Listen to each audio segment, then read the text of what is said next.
43페이지 갑니다. 자, 부동산의 이제 특성이라는 거 공부를 하게 됩니다. 역시 한 문제는 반드시 묻습니다. 토지 건물이라는 것이 일반 경제재와 어떤 차이가 있겠습니까? 라고 공부를 하게 됩니다.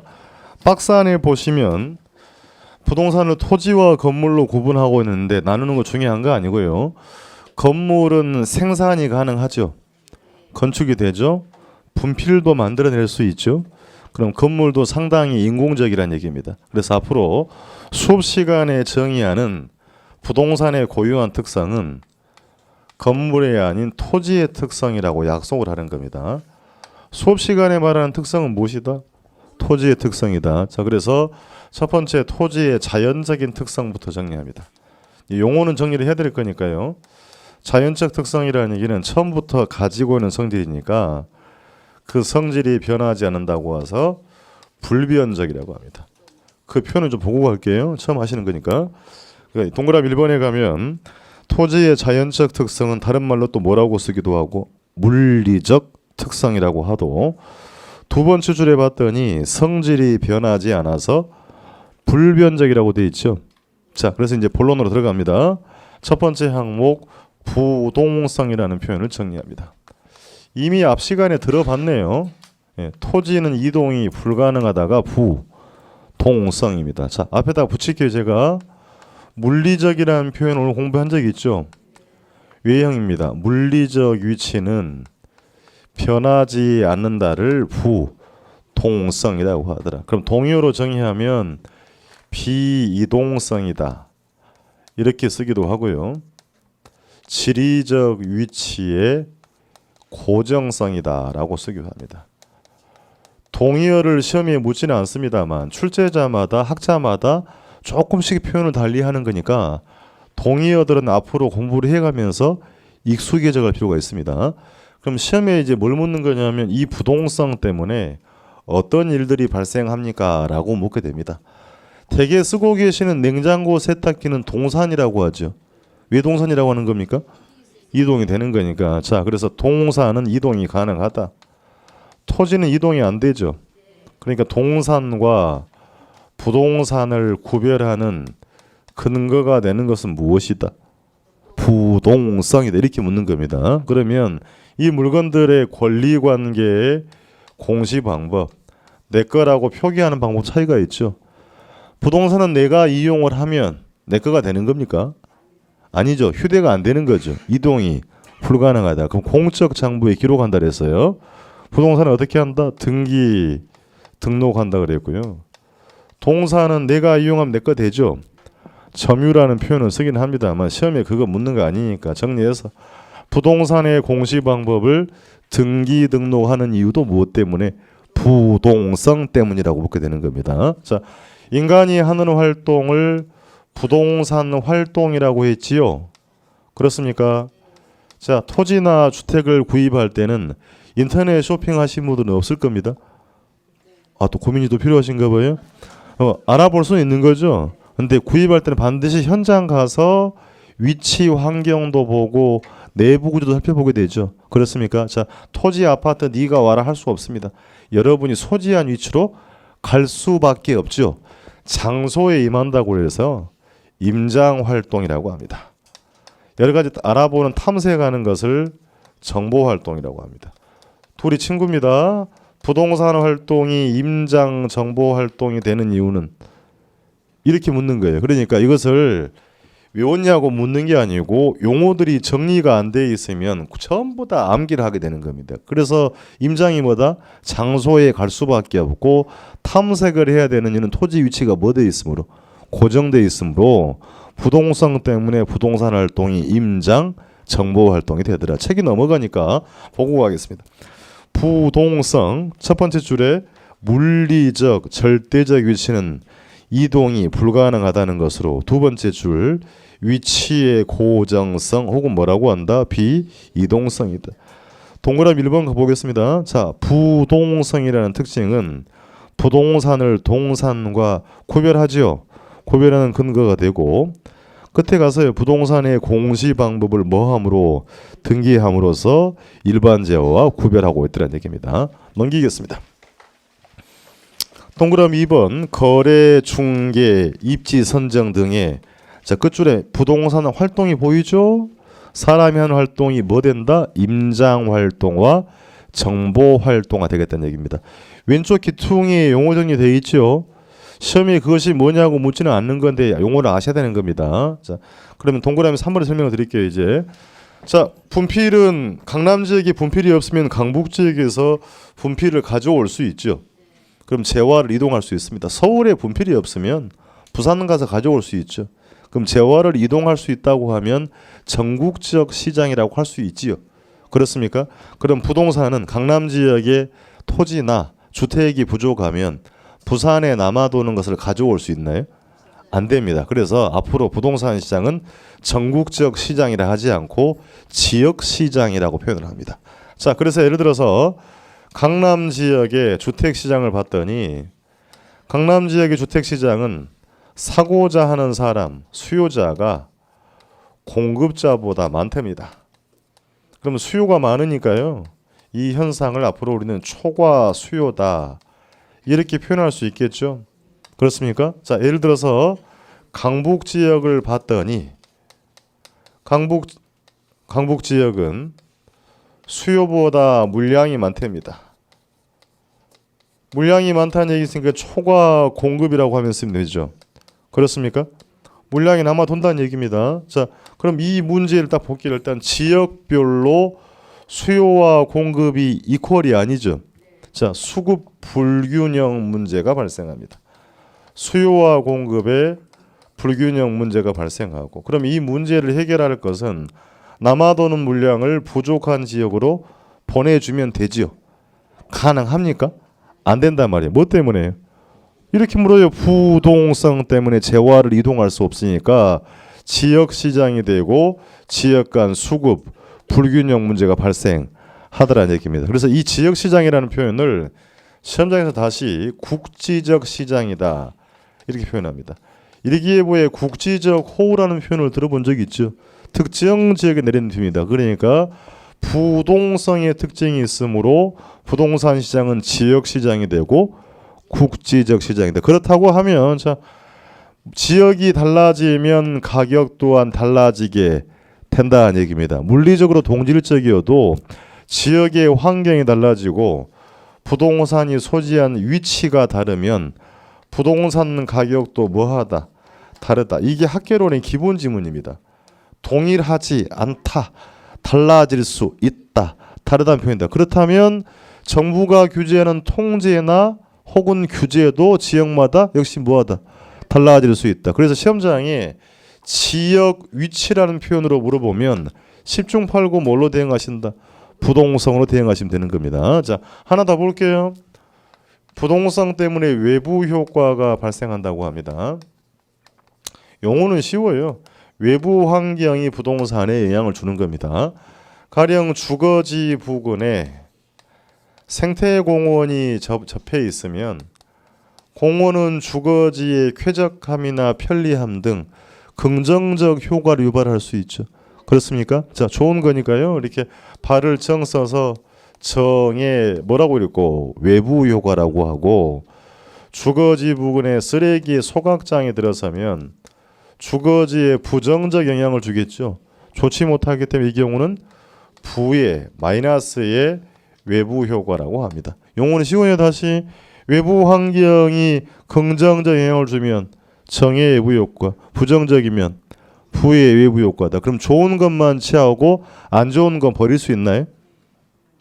아니 된다. 안 되는 이유는 이게 위치가 고정이 되어 있단 말입니다. 그렇습니까? 그러니까 고정되어 있기 때문에 외부 효과 설명이 가능하고 환경과 결국 어울리지 못하면 부동산 가치가 떨어지겠죠.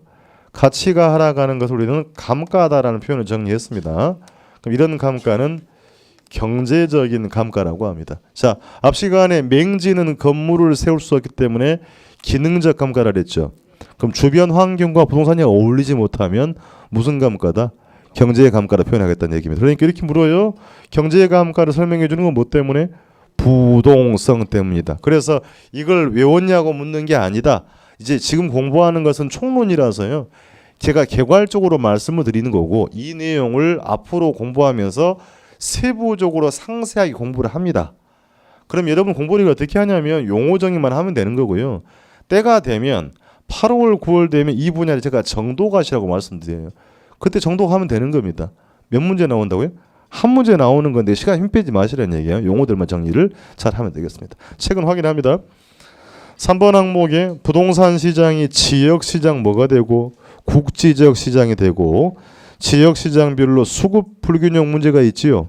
그렇습니까? 네 번째 줄 부동산 활동, 인간이 하는 것, 부동산 현상이란 말도 있죠.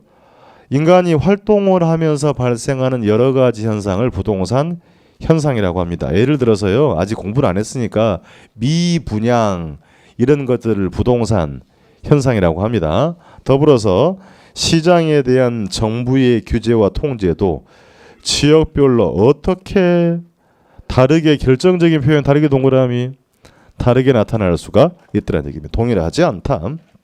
동그라미 4번 위치가 고정되어 있으므로 외부 환경 변화에 영향을 받는데 두 번째 줄 외부 환경이 부동산에 긍정적 영향을 주면 정의 외부 효과 반대로 부정적 영향을 주면 뭐라고 쓴다고요? 부의 외부 효과다. 자, 이와 같이 잘못된 입지 선정과 주변 환경과의 부조화로 발생하는 가치 하락을 우리 뭐라고 한다? 경제적 감가라고 한다. 동그라미 쳐두시고요. 결국은 부동산의 자리가 좋아야 돼요. 길목이 좋아야 돼요. 입지 선정의 중요성을 제기하는 것도 무엇으로? 부동성으로 설명을 할 수가 있다는 얘기입니다. 주식 투자할 때는 자리 좋아한다는 말 안 쓰는 거죠. 부동산은 위치가 좋아야 하더라는 얘기입니다. 자, 내려가세요. 나머지 차후에 볼 거니까요.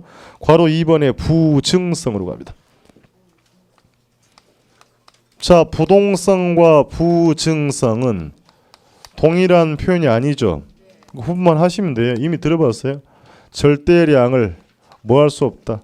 증가시킬 수가 없다. 다시 표현 붙여서요. 물리적인 공급, 물리적 생산은 불가능하다가 부증성입니다. 그럼 표현을 바꿨으면 비생산성이라는 얘기고요. 결국은 재화량이 한정되어 있기 때문에 면적의 유한성이다. 이렇게도 표현 가능합니다. 되물을 수 있습니다. 새만금 지역에 바닷가 매립한다 이런 말 들어봤죠. 매립한 것은 토지를 만들어낸 거입니까? 따져보면 다른 지역 토지 메꾼 것밖에 안 되는 거죠. 그러니까 공유수면 매립은 절대량 증가가 아닙니다.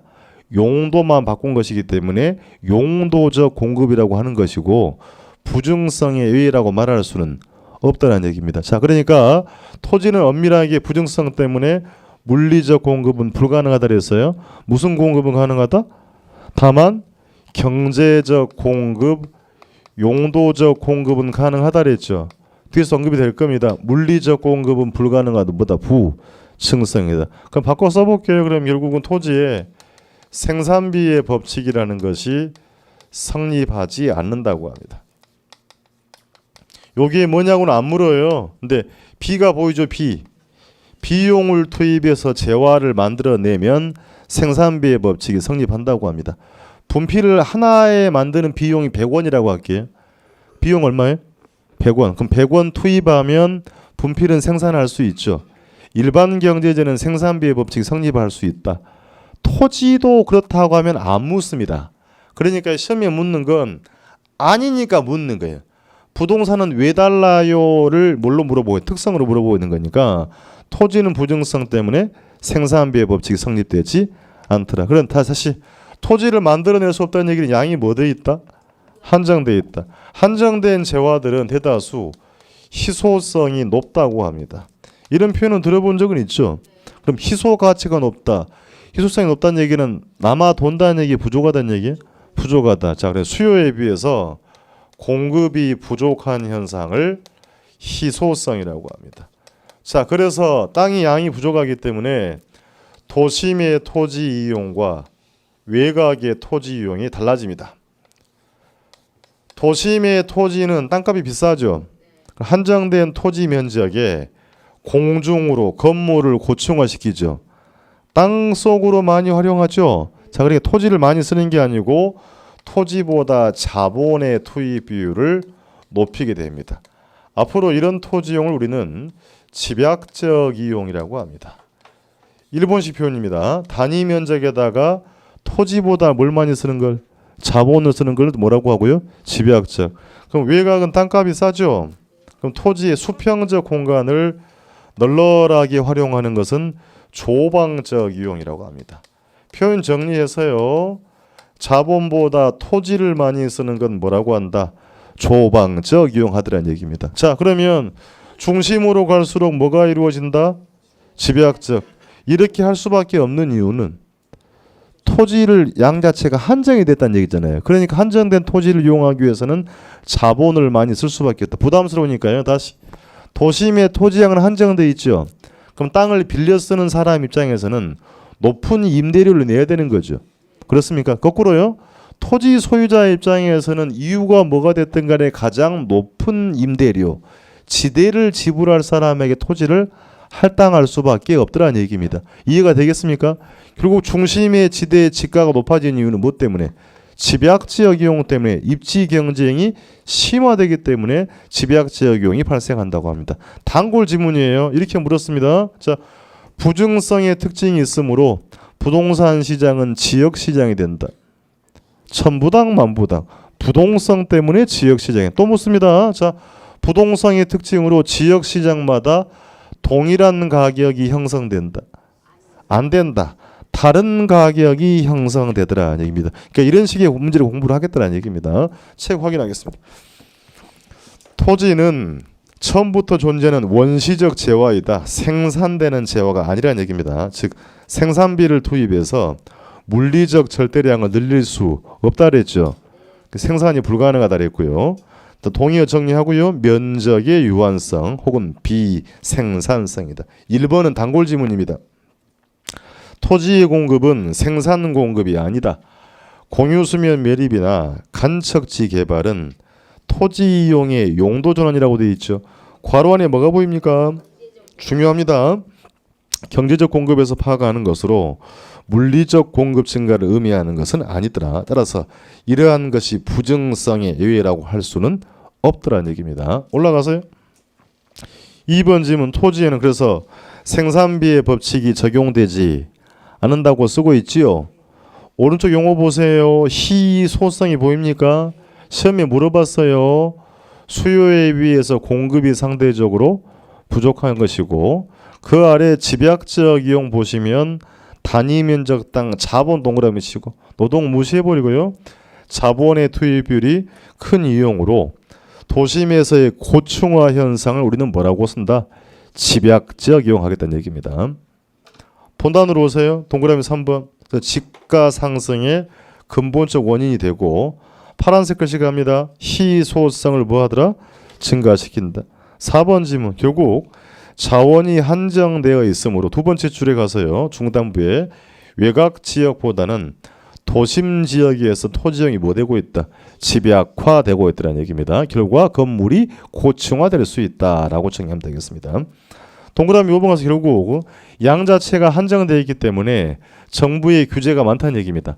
공공성을 높게 반영을 해서 두 번째 줄 토지 시장에 대한 법적 규제 필요성 동그라미 치고 다음 줄에 법적 규제가 많은 이유도 무엇 때문에?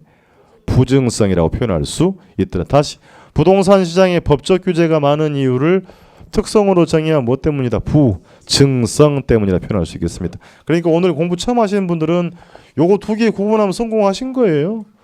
부동성 뭐고요? 이동이 불가능하다. 부증성은 생산이 불가능하다. 요것만 잘 구분하면 되겠습니다. 자, 넘겨서요. 세 번째 영속성으로 갑니다. 토지의 수명은 표현 그대로 영원히 지속된다를 영속성이라고 합니다. 그러니까 살아오면서요. 여러분 토지 100제곱미터 토지 위에다가 건물도 세워보고 농사도 지어보고 청소도 해봤더니 1년 뒤에 이게 90제곱미터로 줄어듭니까? 이런 경우는 없는 거죠. 그러니까 절대 면적이 줄어들지 않는다가 영속성입니다. 마멸 훼손되지 않더라. 또 붙여볼게요. 자, 그래서 토지의 물리적인 절대량이 감소되지 않는다가 영속성입니다. 조심하세요. 절대량을 늘릴 수 없는 것은 부증성 때문이고 절대량이 감소되지 않는 것은 영속성이다. 자, 그러니까 바꿔 쓰면 안 달아진다는 얘기니까요. 비소멸성 혹은 비소모성 이렇게 표현이 가능하다는 얘기입니다. 다시 표현을 바꿔서요. 토지의 물리적인 감가라는 것은 발생하지 않더라는 얘기입니다. 공감이 됩니까? 물리적 감가가 안 되는 거 뭐 때문에? 영속성. 따라서 표현 정리해서 토지에는 재생산 이론이 성립되지 않는다고 합니다. 되면 안 물어요? 안 되니까 묻는 겁니다. 자, 제가 무슨 말이에요?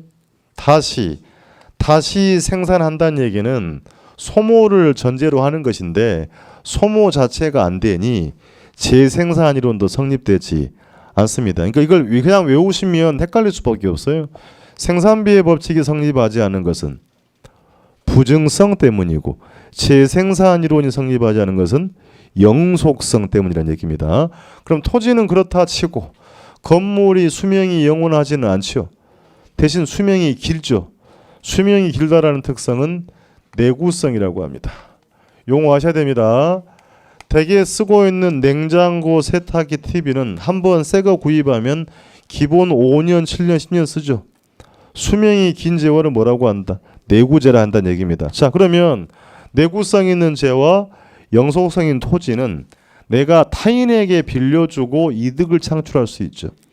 토지를 빌려주면 지대, 건물 빌려주면 임대료입니다. 자, 그러니까 타인에게 빌려주고 임대료 수입을 얻을 수 있고 팔아먹을 수도 있죠. 매각 차익을 획득할 수 있습니다. 그럼 이 임대료 수입을 앞으로 우리는 시험장에서는 사용이익이다, 이용이익이라고 합니다. 또 용어 아셔야 됩니다. 이용, 사용이익은 타인에게 빌려주고 얻은 이익으로 결과물을 임대료 수입, 임대료 수입을 다시 바꿔 쓰면 소득이득이다라고 쓰고 결국 임대료 수입을 얻는 시장을 우리는 렌탈 시장이라고 하죠. 임대차 시장이 형성이 되는 이유도 무엇 때문에? 영속성 때문에. 이렇게 묻는단 말입니다. 자, 살아오시면서요. 분필 렌탈 시장이라고 들어본 적 있나요? 또 고민 좀 필요하신 것 같아요. 또 이게 안 되는 이유는 뭡니까 그러면? 이거 소멸한단 말입니다. 그러니까 소멸하는 재화들은 안 돼요. 그러니까 일반 재화 중에 정수기 렌탈 시장, 피디에 들어봤죠. 그러니까 내구성 있는 재화들은 뭐가 있다? 임대차 시장이 있다는 얘기입니다. 나머지 정리하겠습니다. 그러니까 매각 차익은 가지고 있다가 팔아먹은 거니까 소유이익이에요. 그럼 여기 이제 뭐라고 쓰냐면 양도 차익이니까 자본이득이라고 합니다. 결국 매각대금 얻는 시장은 매매 시장이다. 이렇게 표현할 수 있어요. 제가 이제 구분한 이유는 뭐냐면 일반 재화도 이건 다 있죠. 일반 재화도 팔아먹는 이익이 있단 말입니다. 그럼 일반 재화가 안 되는 이게 안 되는 이유는 소멸이에요. 거꾸로 다시 토지는 영속성, 건물은 내구성 때문에 이용 사용료 획득에서 임대료 수입이죠. 받는 시장보다 임대차 시장이 형성될 수가 있겠더라는 얘기. 집중해야 됩니다. 자, 그럼 토지가 소멸하지 않는다 그랬으니까 여러분 토지가 장래에도 미래에도 여러 가지 이익 그게 형태가 있든 없든 간에 유무형 편익이 계속해서 발생한다고 하면 토지의 가치 가격은 오를 수 있죠. 그렇습니까? 자, 그러니까 부동산 가격은 현재가 중요한 게 아니고요. 장래라는 얘기입니다. 장래에도 높은 이익을 창출한다면 높은 가격을 형성할 수 있더라는 얘기입니다. 이 봅시다. 공원이 있다는 사실이 중요한 게 아니에요. 공원이 앞으로도 쾌적함이나 편리함을 계속 제공해줄 가능성이 있기 때문에 가치가 높아지는 것이고 이 공원이 향후에 우범지대로 변해간다면 주거지 가치는 떨어질 수 있다는 얘기입니다. 그래서 부동산 가격은 현재가 아니고 뭐다? 장래 이익을 반영한 것이다라고 정의할 수 있다는 얘기입니다. 확인하겠습니다. 토지는 사용에 의해서 절대 면적이 소모되거나 마멸되지 않더라. 그래서 토지는 영원히 존재한다는 것으로 동의어 비소멸성, 비소모성, 불변성 정도 보면 되겠습니다. 동그라미 1번 물리적 감가가 적용되지 않으므로 끊고, 즉 소모가 안 되니 소모를 전제로 하는 재생산 이론이나 사고방식을 적용할 수 없더란 얘기입니다. 2번 가서요. 건물은 내구성, 토지는 뭐라고 쓰고? 영속성. 자, 나옵니다. 이용, 사용이익 동그라미 치고 빌려주고 된 얘기를 했죠. 그럼 소유이익은 뭐고? 가지고 있다 팔아먹었다는 얘기예요. 그것을 다음 줄에 뭐 해서 분리해서 타인이 대가를 지불하고 이용하게 하는 동그라미 치고요. 어디다가 임대차 시장을 형성하게 하더라. 다시 표현을 바뀌어 있어요. 3번 가서요. 결국 투자 수단으로 인식하는 것도 뭐 때문이다? 영속성이라는 얘기죠. 그러니까 두 번째 줄에 장기 투자를 통해서 소득 이득이 보입니까? 그걸 알아먹는 얘기로 뭐라고 한다고요? 임대료 수입 끊고 투자 기간 말에 팔아서 양도 차익, 자본 이득도 획득할 수가 있더라. 지금 파란색 글씨 같은 말입니다. 이용, 사용이익 얻는 시장이 뭐고? 임대차 시장이고, 그게 임대료 수입이고 또 뭐라고 쓴 것이다? 소득 이득이라고 한 겁니다. 왼쪽에 보시면 용어 돼 있죠. 왼쪽에 내구성, 이용이익 있죠. 읽어서 칠 필요 있습니다. 정리하시고요. 자, 내려가세요. 쭉 내려가게 되면 8번 갑시다. 8번 가시면 파란색 글씨만 보시면 됩니다. 부동산 가치를 정의합니다. 부동산 가치란 장래 돼 있죠. 동그라미 치고 그 자리에 현재가 들어가면 절대 안 됩니다. 장래 유무형 편익에 대한 무슨 가치다? 현재 가치다. 그럼 좀 부담스럽긴 한데 장래에도 높은 이익을 창출한다면 토지의 현재 가치는 높아질 수 있다라고 읽어주시는 겁니다. 뭐 때문에요? 영속성의 특징이 있으므로 부동산의 가치란 장래이익에 대한 무슨 가치다? 현재 가치라고 정의할 수 있겠습니다. 자, 내려갑니다. 네 번째, 토지는 뭐라고 쓰고 있고요? 개별성. 표현 쉬워요. 자, 토지 한 단위를 뭐라 그랬어요? 필지, 1필지는 지세, 집안, 지질, 지형, 위치, 환경 등등에 따라서 가격 또한 모두 다르다라는 특성을 뭐라고 한다? 개별성 하더라는 얘기입니다. 그러면 같은 게 없다는 얘기니까요. 결국은 비동질성 이렇게 표현할 수도 있고 혹은 이질성 가능합니다. 같은 게 없다는 얘기는 바꿔 사용이 안 되기 때문에 비대체성이라고 합니다. 또 갖다 붙입니다. 자, 토지는 물리적으로 대체 사용할 수 없다를 개별성이라고 합니다. 자, 제가 분필이 흰색이 없으면 저는 못 쓰면 돼요. 노란색. 일반 경제지는 대체할 수가 있습니다만 토지는 같은 게 없기 때문에 물리적 대체는 불가능하다고 합니다. 자, 확인해 볼게요. 자, 가령 농지가 있고요. 주변에 택지가 있다고 합시다. 이 토지 두 가지를 물리적으로 바꾸어 사용이 됩니까? 안 되죠. 개별성 때문에 물리적 대체할 수 없더란 얘기입니다. 자, 그러면 두 토지가 붙어 있지요. 인접해 있기 때문에 농지를 택지로의 용도 전환 가능하죠. 그럼 뒤에 나오겠습니다만 토지에는 인접성이라는 특징이 있어요. 다른 토지와 뭐 돼 있다? 인접해 있기 때문에 다만 용도적인 대체는 가능하다고 합니다. 정리합니다. 개별성 때문에 물리적으로 대체할 수 없지요. 인접성 때문에 뭐는 가능하다? 용도적 대체는 가능하다. 이제 굳히기를 해버리겠습니다. 자, 경제학에서는 대체제가 뭡니까? 대체제 바꿔 쓴다는 얘기예요. 된장찌개 없으면 청국장 먹어야 되겠다. 자, 두 재화를 바꾸어 쓰더라도 주관적인 만족을 제가 뭐라고 했던가요? 효용입니다. 효용이 유사하다고 느끼면 두 재화를 대체 관계라 합니다. 흔히 콜라를 마시나 사이다를 마시나 상쾌함은 같다고 느끼면 두 재화를 대체 관계라고 합니다. 이 절대적 기준은 아니에요. 나는 콜라가 없으면 간장을 먹어야 되겠다 임도 있어요. 그래서 절대적 기준은 아니고요. 그러면 두제와의 뭐가 유사돼? 효용. 두제와의 용도도 유사됩니다. 용도는 뭡니까? 음료수 두제와의 가격도 유사해야 대체 관계입니다. 콜라가 1,000원인데요. 사이다가 10,000원이면 대체가 되겠습니까? 안 된단 말입니다. 다시 한번 물어봤어요. 효용, 용도, 가격 면에서 유사성이 있어야 뭐다? 대체다. 그럼 이건 일반 재화 얘기고 이제 부동산 따져봐야 되죠. 부동산은 뭐다? 물리적 대체는 불가능하다. 뭐는 가능하다 그래서요? 자, 확인할게요. 자, 주택으로 왔어요. 건물로 갑니다. 아파트와 단독주택은 바꿔 사용 가능하긴 하죠. 좀 제한됩니다. 자, 아파트에 사는 거나 단독주택에 사는 거나 만족감 유사합니까? 고민이 필요하신가 봐요. 비슷해요? 아니, 강아지를 아파트에서 키우기는 쉽지가 않을 건데. 그죠? 개. 자, 두 주택 효용 유사합니까? 차이가 분명히 있어요. 그죠? 같은 면적이라고 할게요. 가격 유사해요? 차이가 분명히 있다. 그러면 이 두 가지가 주거용이죠. 그러니까 주거용도 용도적 측면에서는 대체할 수는 있더라는 얘기입니다. 잊으면 안 돼요. 개별성 때문에 물리적 대체는 불가능하다 그랬죠. 다만 뭐는 가능하다? 용도적 대체는 가능. 이제 비교하겠습니다. 이제 단독주택이 아니고 같은 아파트요.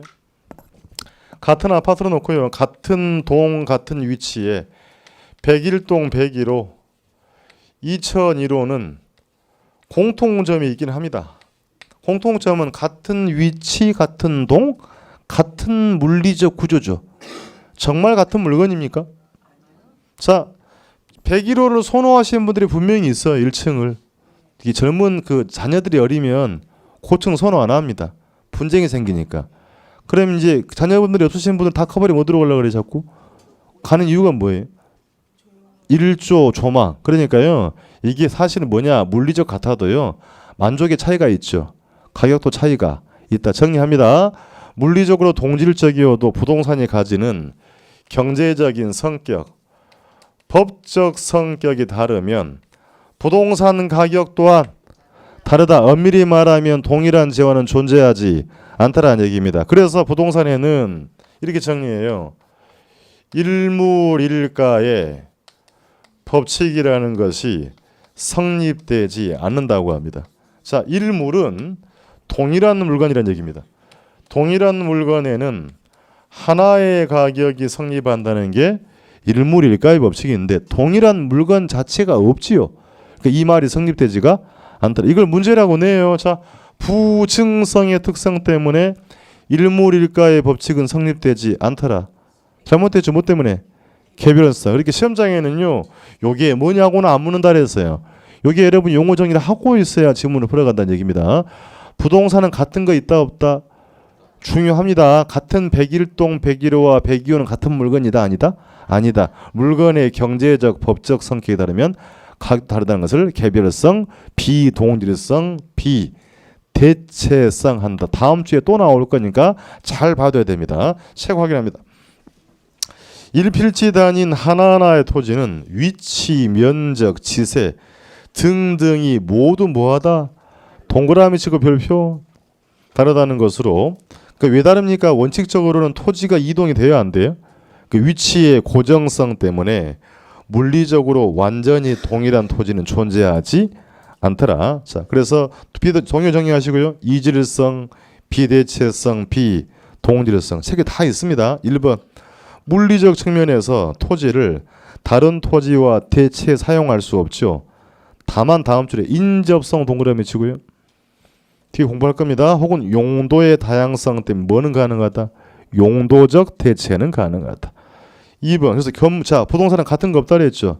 개별성이라는 것은 토지뿐만 아니라 어디에도 건물이나 계량물도 적용할 수가 있는 것이니 비록 물리적으로 동질적이라 하여도 경제적 법적 성격이 달라지면 부동산 가격도 달라지죠.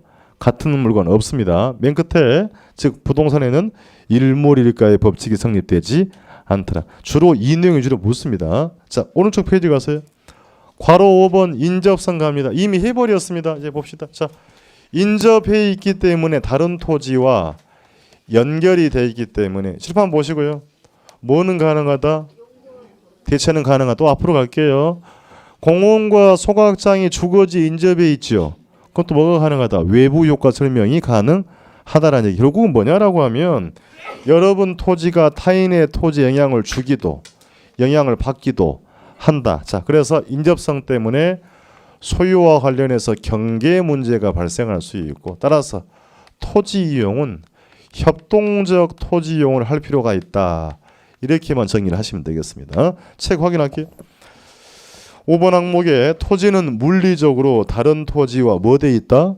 연결되어 있다는 것으로 다음 줄에 상호 연관성 동그라미 치고 이를 연결성이라고도 한다. 1번 특정 토지의 이용과 개발은 인근 주변 토지에 영향을 미치죠. 부동성과 함께 정의 외부 효과 혹은 부의 외부 효과를 설명해 주고요. 동그라미 4번 가겠습니다. 소유와 관련해서 경계 문제가 발생할 수 있죠. 거기까지 한번 보시고 5번 보겠습니다. 개별성 때문에 물리적 측면에서는 대체할 수 없다랬죠. 다만 인접성 측면에서는 용도적 대체가 가능하다고 정해서 비중이 있어요. 개별성 때문에 물리적 대체는 불가능하다. 뭐는 가능하다? 용도적 대체는 가능하다는 얘기입니다. 이거 종류 묻지 않습니다. 그러니까 지금 보고 계신 특성은 일반재와 있다 없다. 토지가 가지는 자연적 특성으로 성질은 변하지 않더라는 얘기입니다. 책 넘기겠습니다. 48페이지를 가서 동그라미 2번 하면 인문적 특성이 되어 있죠. 자, 인문이니까 사람이에요. 그러면 사람의 활동에 따라서 성질이 변할 수 있기 때문에 인문적 특성은 가변적이라고 합니다. 첫 번째, 용도의 다양성입니다. 이미 듣고 왔습니다. 토지는 여러 가지 용도로 이용할 수 있다. 동의어로 쓰면 다용도성 하면 되죠. 그렇습니까? 용도를 바꿀 수 있대요. 변용성이다. 이렇게 표현할 수 있습니다. 오늘 공부했어요. 자, 후보지와 이행지에 내포되어 있는 토지의 개념은 뭐다? 용도의 전환이에요. 그러니까 자, 정리하세요. 부증성 때문에 물리적 공급은 불가능하다 그랬죠. 그럼 용도란 말이 보입니다. 용도의 다양성 때문에 뭐는 가능하다? 경제적, 토지의 용도적 공급은 가능하다. 그렇습니까? 단골이란 얘기예요. 공유수면 매립은 뭐라고요? 용도적 공급, 경제적 공급입니다. 자, 그러면 수많은 용도 중에 가장 최고 최선의 이용 방법을 뭐라고 그랬고요? 그렇죠. 유효 이용의 성립 근거가 무엇입니까? 물어요. 그러니까 용도가 하나라면 최유효라는 말은 성립하지 않죠. 생각 좀 하고요. 이 말이 성립하기 위해서는 용도가 뭐 해야 돼요? 읽을게요. 최유효 이용의 성립 근거는 무엇이다? 용도의 다양성이다. 생각 한번 하고 갈게요. 그러면 자, 여러 가지 용도로 이용할 수 있으려면 그 자산이 소멸해서는 안 되는 거죠. 그럼 수명이 영원해야 여러 가지 용도로 이용할 수 있다. 영원하다 뭔데요? 영속성. 자, 그래서 영속성이 용도의 다양성을 지원하는 기능이 있다고 합니다. 그냥 듣고 가는 겁니다. 자, 그러면 용도가 다양하니 결국은 토지의 창조적 이용이 가능하다는 얘기고, 용도가 달라지면 가치도 달라진다. 하나의 부동산 여러 가지 가치 다원설이 성립하는 것도 무엇 때문에? 용도의 다양성을 볼 수 있습니다. 책 확인합니다. 맨 위에서부터요. 인문적 특성은 인간 동그라미 치고요. 인간이 갖가지 행위를 할 때 인간과 토지의 관계에서 발생하는 것으로 세 번째 줄 변하기 때문에 가변적, 후천적이고 인위적이라고 쓰는 겁니다. 1번 용도의 다양성. 토지는 여러 가지 용도로 이용할 수 있다. 세 번째 줄 동의어 변용성 혹은 다용도성. 1번은 단골 지문입니다. 후보지나 이행지처럼 전환과 이용을 통해서 토지에 뭐가 가능하다? 경제적, 용도적 공급을 가능하게 하고, 동그라미 2번 파란색 글씨 가세요. 즉 용도의 다양성은 최유효 이용의 성립, 판단 근거가 되죠. 비중이 있습니다. 부동산학에서는 최유효 이용의 원칙을 활동의 행위 기준으로 삼더라는 얘기입니다. 동그라미 4번으로 가죠. 그 창조적 이용을 가능하게 해서 여러 가지 가치 개념이 성립한다는 뭐다? 가치 다원설도 성립하게 해주더라는 얘기입니다. 오른쪽으로 가죠. 괄호 2번. 토지는 병합이 무슨 말일까요? 합한다. 분할은 나눈다. 병합 분할의 가능성이 있다고 합니다. 이걸 줄여 써버리면 분합성 쓰기도 해요. 따져보고 할 게 있습니다. 토지를 병합하고 분할한다는 얘기는 결국은 여러 가지 용도로 뭐 할 수 있다? 이용한다는 얘기 아니에요. 그러니까 결국은 영속성과 병합 분할의 가능성이 용도의 다양성을 뭐 하더라? 지원하는 기능이 있습니다. 자주 묻지는 않는데요. 그러면 소유자가 원하는 대로 토지를 병합하거나 분할을 할 수 있겠습니까? 이걸 그래요? 다시 토지 소유자가 지 마음대로 병합할 수 있다. 안 된단 말입니다. 그런 건 없는 거니까요. 뭐든지 법적인 테두리 내에서 차후에 공부하게 됩니다. 일정한 지적 절차에 따라서 토지를 병합하거나 분할할 수 있다고 합니다. 자, 그러면 합해서 가치가 오를 수 있겠죠. 가치가 오르면 증가라고 합니다. 하락하면 감가. 자, 합병 증감가, 분할 증감가 모두 발생할 수 있습니다. 그럼 학자들이 합병에서 가치가 상승하는 부분, 가치 상승분을 합필 가치다 이렇게 쓰기도 하고, 영문으로 쓰면 플로테이지 현상이다 이렇게 말하기도 합니다만 한 번도 물어본 적 없으니까 신경 끄세요. 그냥 보고 가는 거예요. 가치가 상승하는 부분은 뭐라고 한다? 합필 가치를 하겠다는 얘기입니다. 중간에 보시면 박스 있죠. 박스를 거꾸로 읽을 겁니다. 뒤에서부터 읽어야 됩니다. 최유효 이용의 성립 근거는 무엇이고 용도의 다양성이고, 그럼 이것을 지원하는 것은 영속성과 병합 분할의 가능성이다. 따로 필기하실 거 없죠? 예. 자, 올라가서 확인합니다. 일부 토지는 이용 주체가 목적에 따라서 면적을 또 진한 포인트 법이 허용하는 범위 내에서 병합하거나 분할할 수 있다는 특성이다. 동그라미 2번으로 가죠. 토지를 합병해서 증가 감가가 발생할 수 있는 것처럼 분할에서도 증가 감가 발생할 수 있습니다. 동그라미 3번. 합병해서 가치가 상승하는 증가라고 읽어요. 증가분을 뭐라고 하고 합필 가치라고 쓰고, 다음 줄에 참고로 뭐라고 한다? 플로테이지 현상이라는 얘기입니다. 이게 암기를 해야 될 것 같다고 하면 제가 말씀을 드리겠죠. 그러니까 미리 앞서가지 마시라는 얘기예요. 그러니까 숙지하고 외워야 될 게 있으면 부동산 학개론을 여러분이 잘 알아요? 제가 잘 알아요? 되게 잘 알아요. 그러니까요. 선생을 믿으시라는 얘기입니다. 그러니까 이게 성인들의 시라서요. 잘 흡수를 안 하시려고 해. 그래서 여러분은 6과목 공부하시죠? 저는 몇 과목만 해? 제가 훨씬 유리합니다. 그럴 거 아니에요. 그래서 이게 일반적 기준을 말씀드리는 거니까 이 암기를 해야 하면 제가 암기하라고 말씀드릴 거니까 그런데 부담은 갖지 마시라는 얘기예요. 내려가겠습니다. 3번. 위치의 가변성이라고 되어 있죠.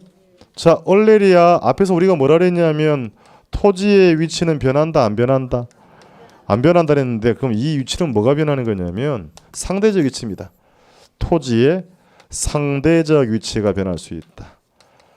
자, 그러니까 환경이 변하면 토지의 가치도 뭐 하더라? 변한다. 토지의 가치도 변한다는 것을 위치의 가변성이라고 합니다. 자, 절대적 위치를 아까 우리 뭐라 그랬고요? 앞에서 부동성. 그럼 상대적 위치는 위치의 가변성. 뭐가 더 중요하다? 조가 안 변한다면서요. 그럼 이가 더 중요한 거예요. 상대적 위치가 더 중요하더라는 얘기입니다. 그러니까 되게 인문적 환경입니다. 인문적 환경인데 암기할 거 아니고 사회적, 경제적, 행정적 환경이라고 합니다. 예를 들어요. 강남에 자꾸 인구 유입이 늘어나면 이 때문에 이 사건이 부동산 가격에 영향을 줄 수 있죠. 그렇습니까? 교통 체계 개선 혹은 이 지역의 경기 상황, 금리 수준 등을 경제적 환경이라고 합니다. 정부의 시장 개입, 정책, 제도 등을 행정적 환경이라고 합니다. 이걸 또 사경행이라고 외워봤자 아무 쓸데가 없어요. 그러니까 인문적 환경이 변하면 가치도 변하는 걸 뭐라고 한다? 위치에 가변성합니다. 책 확인할게요. 토지는 부동성 때문에 절대적 물리적 가치는 변하지 않지요. 끊고 사회, 경제, 행정적 환경에 따라서 토지에 뭐가 변한다? 상대적 위치가 변하고 토지 가치도 변한다는 것을 위치의 가변성이다. 1번, 2번, 3번은 무시해도 관계없습니다. 4번 국토성으로 갑니다. 마지막까지 왔습니다. 시장경제입니다만 토지가 여러분 것이기 전에 누구 거란 얘기예요? 국가의 것이라는 얘기입니다. 자, 그러니까 국가는 공익성을 위해서, 공공복리를 위해서 토지 소유권에 상대적 제한을 둔다라는 개념을 국토성입니다. 자, 그러니까 공공복리를 위해서 이용이나 처분의 일정 정도 제한을 둔다는 토지 정책적 사고를 토지 공개념이라고 합니다. 그래서 공개념 설정 근거는 무엇이다? 국토성. 결국은 국가의 것이기 때문에 법적인 규제가 많고 법적 규제의 필요성을 제기하는 것도 무엇 때문이다? 국토성이 된다는 말입니다. 그러니까 앞에 공부했던 부증성과 함께 오래전에 물어본 적이 있어요. 공개념 설정 근거를 제기하고 법적 규제가 많고 법적 규제의 필요성을 제기하는 게 두 가지로 설명이 가능하겠다는 얘기입니다. 자, 용어 정리합시다. 사람이 용도를 바꿀 수 있죠. 인문적이에요. 사람이 병화 분할할 수 있죠. 인문적이에요. 인문적 환경이 변한다 그랬잖아요. 그러니까 뭐 종류를 외울 게는 아니고요. 이런 특성들은 인문적이라서 변할 수가 있다는 표현이었습니다. 자, 갑니다. 국토성. 국토의 일부라는 것으로 공공복리 동그라미 치고요. 공익성 추구 관점이다. 1번 질문.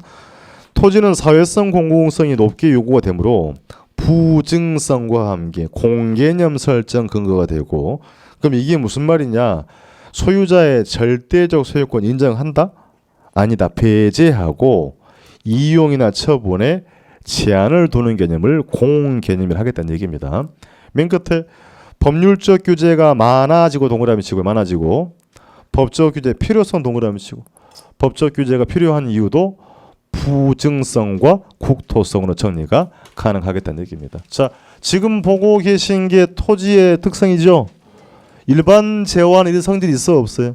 없어요. 그러니까 이게 한 문제를 묻긴 한데 이걸 책을 정독해봐서 실익이 없단 말입니다. 그러니까 공부를 완성할 때 정독을 하시는 거고요. 이 특성 때문에 부동산학이 만들어집니다.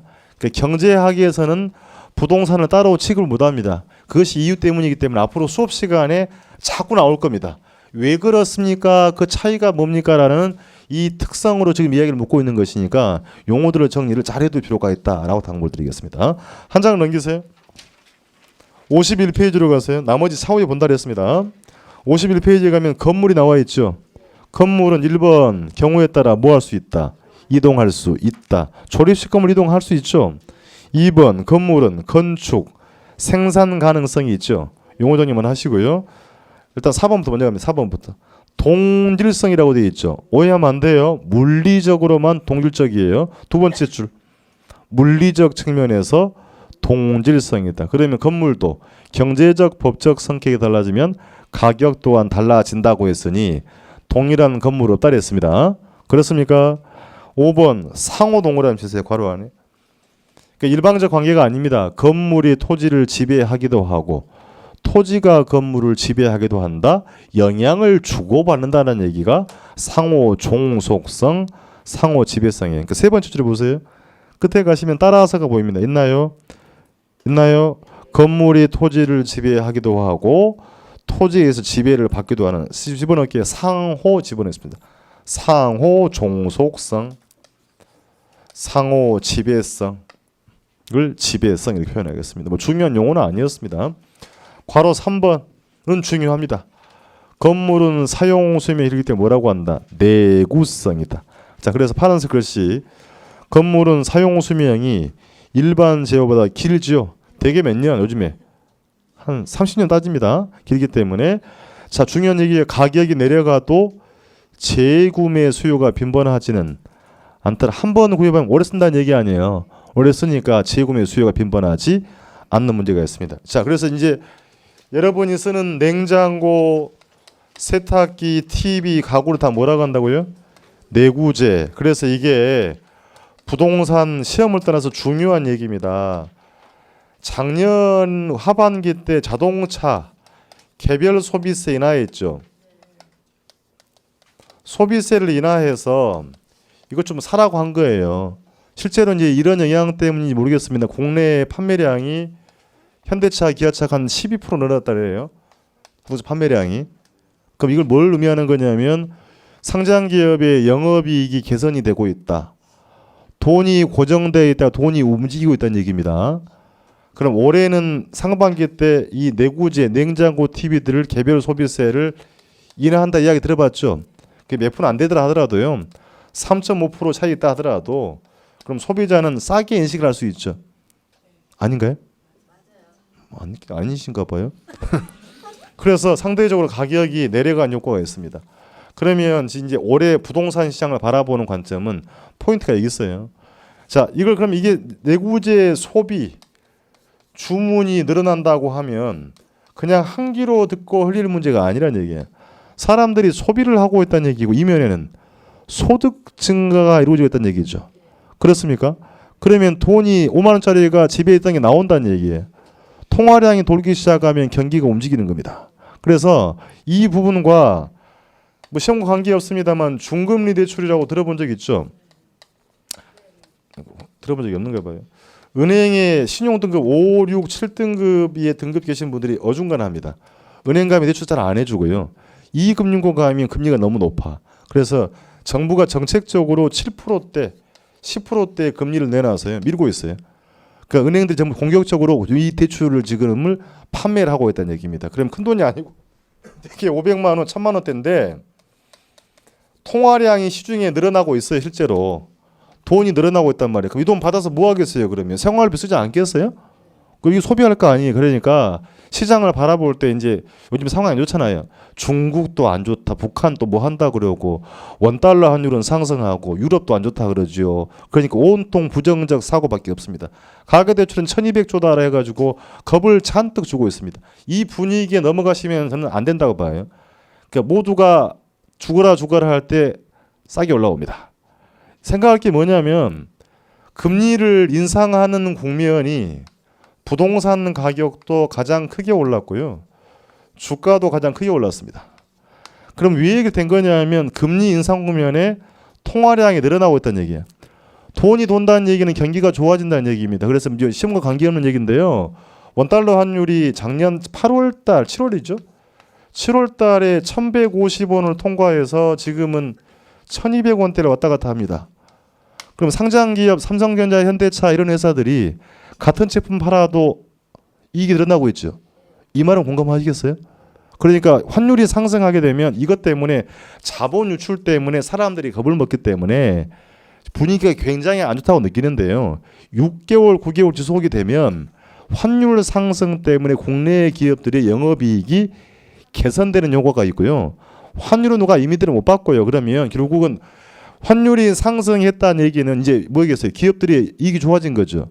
그럼 통화량이 어떻게 국내에 들어오셨단 말입니다. 그러니까 이게 차후에 지금은 아니더라도 3, 4개월 이후에는 플러스 효과를 분명히 나타내 줄 것이라는 걸 생각을 한번 할 필요가 있다는 얘기예요. 그래서 저는 우리가 금리를 계속 내려왔던 7, 8년 시기를 지나서 금리가 상승 국면으로 이 큰 변화의 시기에 들어와 있습니다, 여러분은. 돈 벌 기회가 많지 않을 것 같아요. 그래서 개인적 견해라고 말씀드리고요. 상반기 이 3월 달 안에 승부난다. 3월 달 안에 1월, 3월 안에 가장 싸게 살 기회라고 생각합니다. 그게 주식이든 부동산이든 국제유가 30달러 갔죠.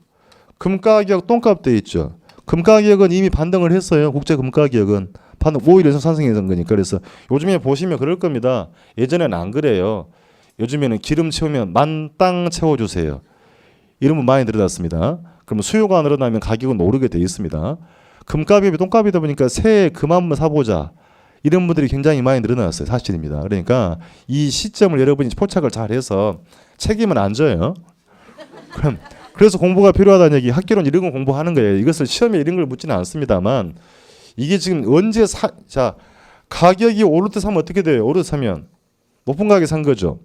그럼 추격 매수 부담이 있어요. 그러면 먹을 게 적어요. 그래서 살 기회가 현금을 보유하고 계신 분들은 굉장히 지금 행복할 겁니다. 현금 보유하신 분, 현금 많이 보유하신 분 살 게 많아요. 국제 유가 기름을 못 사면 되고 화학주, 정유주 사면 되는 거고요. 그죠? 아니면 말고. 아니면 많은 것이죠. 그래서 판단은 여러분의 몫에 맡기는 건데요. 이 시기가 자주 오는 시기가 아니기 때문에 이런 말씀을 한번 드려봤습니다. 그래서 진지하게 고민 좀 하시고 공부도 합격하고 돈도 좀 늘어나면 좋지 않겠습니까? 그렇게 말씀드리는 거니. 그래서 공부가 필요하다. 공부를 하셔야 돈을 덜 잃어요. 덜 잃어야 돈 벌 기회가 있다라고 생각을 해줄 필요가 있겠습니다. 아시겠죠? 자, 그렇게 좀 보시도록 하고 내구지 설명을 말씀드렸습니다. 그래서 좀 관심을 갖고 지켜볼 필요가 있지 않는 얘기입니다. 자, 쉬었다 가겠습니다.